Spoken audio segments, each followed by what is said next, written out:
ಅನ್ನದಾತ ಕನ್ನಡ ಸುದ್ದಿವಾಹಿನಿಗೆ ನಿಮಗೆಲ್ಲರಿಗೂ ಹೃತ್ಪೂರ್ವಕ ಸ್ವಾಗತ. ಛತ್ರಪತಿ ಶಾಹು ಮಹಾರಾಜರ 152ನೇ ಜಯಂತಿ ಜಮಖಂಡಿಯಲ್ಲಿ ಆಚರಣೆ. ಜಮಖಂಡಿ ನಗರದ ಜಂಬಗಿ ರಸ್ತೆಯಲ್ಲಿರುವ ಛತ್ರಪತಿ ಶಾಹು ಮಹಾರಾಜ ಸರ್ಕಲ್ನಲ್ಲಿ ಛತ್ರಪತಿ ಶಾಹು ಮಹಾರಾಜರ 152ನೇ ಜಯಂತಿಯನ್ನು ಆಚರಿಸಲಾಯಿತು. ಈ ಸಂದರ್ಭದಲ್ಲಿ ಮಾತನಾಡಿದ ಭೀಮಾ ಆರ್ಮಿ ಭಾರತ ಏಕತಾ ಮಿಷನ್ ಜಿಲ್ಲಾಧ್ಯಕ್ಷ ರಮೇಶ್ ಬಳೋಲಗಿಡದ ಅವರು, ಮೈಸೂರಿನ ಶ್ರೀಮನ್ ಮಹಾರಾಜ ನಾಲ್ವಡಿ ಕೃಷ್ಣರಾಜ ಒಡೆಯರ್ ಅವರಂತೆಯೇ ಕೊಲ್ಹಾಪುರ ಸಂಸ್ಥಾನದ ಸರ್ವತೋಮುಖ ಅಭಿವೃದ್ಧಿಗೆ ಶ್ರಮಿಸಿ ನಾಲ್ವಡಿ ಪ್ರಭುಗಳ ತರಹ ರಾಜರ್ಷಿ ಬಿರುದು ಪಡೆದವರು ಶಾಹು ಮಹಾರಾಜರು. ಬಾಬಾ ಸಾಹೇಬರಂತಹ ಯುಗಪುರುಷರನ್ನು ಅತಿ ಕಡಿಮೆ ವಯಸ್ಸಿನಲ್ಲಿಯೇ ಗುರುತಿಸಿ ಬಾಬಾ ಸಾಹೇಬರ ಪ್ರತಿಯೊಂದು ಕೆಲಸಗಳಿಗೆ ಬೆನ್ನೆಲುಬಾಗಿ ನಿಂತವರು ಶಾಹು ಮಹಾರಾಜರು. ಜೊತೆಗೆ ದಲಿತರ ದೇವದಾಸಿ ಪದ್ಧತಿ ನಿರ್ಮೂಲನೆ ಹಾಗೂ ದಲಿತ ಮಕ್ಕಳ ವಿದ್ಯಾಭ್ಯಾಸಕ್ಕಾಗಿ ವಸತಿ ಶಾಲೆಗಳ ನಿರ್ಮಾಣ, ಹಿಂದುಳಿದ ವರ್ಗದವರಿಗೆ ಉಚಿತ ಭೂಮಿ ಹಂಚಿಕೆ ಹೀಗೆ 10 ಜನಪರ ಯೋಜನೆಗಳನ್ನು ಜಾರಿಗೆ ತಂದು ಶೋಷಿತರ, ಹಿಂದುಳಿದವರ ಏಳಿಗೆ ಬಯಸಿದ ಪ್ರಜಾಹಿತವಾದಿ ಅರಸರು ಇವರಾಗಿದ್ದಾರೆ.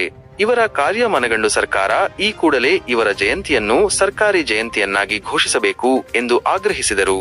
ಈ ಕಾರ್ಯಕ್ರಮದಲ್ಲಿ ಪುಟ್ಟುಪಾನಿ, ಮಹಾದೇವ ಕಡಕೋಳ, ಚನ್ನಬಸಪ್ಪ ಗುಣದಾಳ, ರಾಜಕುಮಾರ ಲಗಳಿ, ಪ್ರೇಮ್ ಬಳೋಲಗಿಡದ, ರಾಜು ತೆಲಸಂಗ, ರಾಘವೇಂದ್ರ ಆಲಬಾಳ, ಪುಂಡಿಲಿಕ ಕಾಂಬಳೆ ಸೇರಿದಂತೆ ಅನೇಕರು ಭಾಗವಹಿಸಿದ್ದರು. ವರದಿ ಕಲ್ಯಾಣಪ್ಪ ಎಸ್ ಬಾಂಗಿ.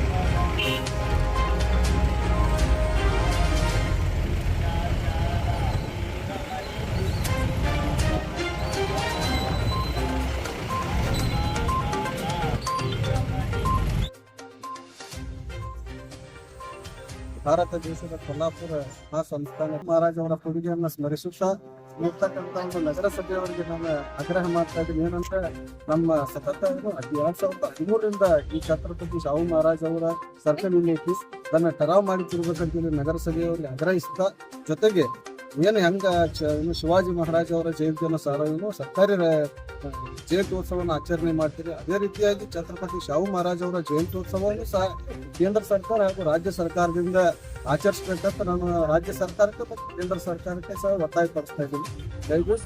ಅನ್ನದಾತ ವೀಕ್ಷಕರೇ, ನಮ್ಮೆಲ್ಲರ ಅನ್ನದಾತರಾದ ರೈತ ಬಾಂಧವರ ಕಥೆ, ವ್ಯಥೆ, ಸಾಧನೆ ಮತ್ತು ಸವಾಲುಗಳನ್ನು ನಿಮ್ಮ ಮುಂದಿಡಲು ನಾವು ಸದಾ ಬದ್ಧ. ಹಳ್ಳಿಗಳಿಂದ ದಿಲ್ಲಿಯವರೆಗೆ, ಹೊಲದಿಂದ ಹಿಡಿದು ಮಾರುಕಟ್ಟೆಯವರೆಗೆ ರೈತರಿಗೆ ಸಂಬಂಧಿಸಿದ ಪ್ರತಿಯೊಂದು ಮಾಹಿತಿಯನ್ನು ನಿಖರವಾಗಿ, ನಿಷ್ಪಕ್ಷಪಾತವಾಗಿ ತಲುಪಿಸುವುದು ನಮ್ಮ ಆದ್ಯತೆ. ನಿಮ್ಮ ವಿಶ್ವಾಸವೇ ನಮ್ಮ ಶಕ್ತಿ, ನಿಮ್ಮ ಪ್ರೋತ್ಸಾಹವೇ ನಮ್ಮ ದಾರಿ. ಜೈ ಕಿಸಾನ್.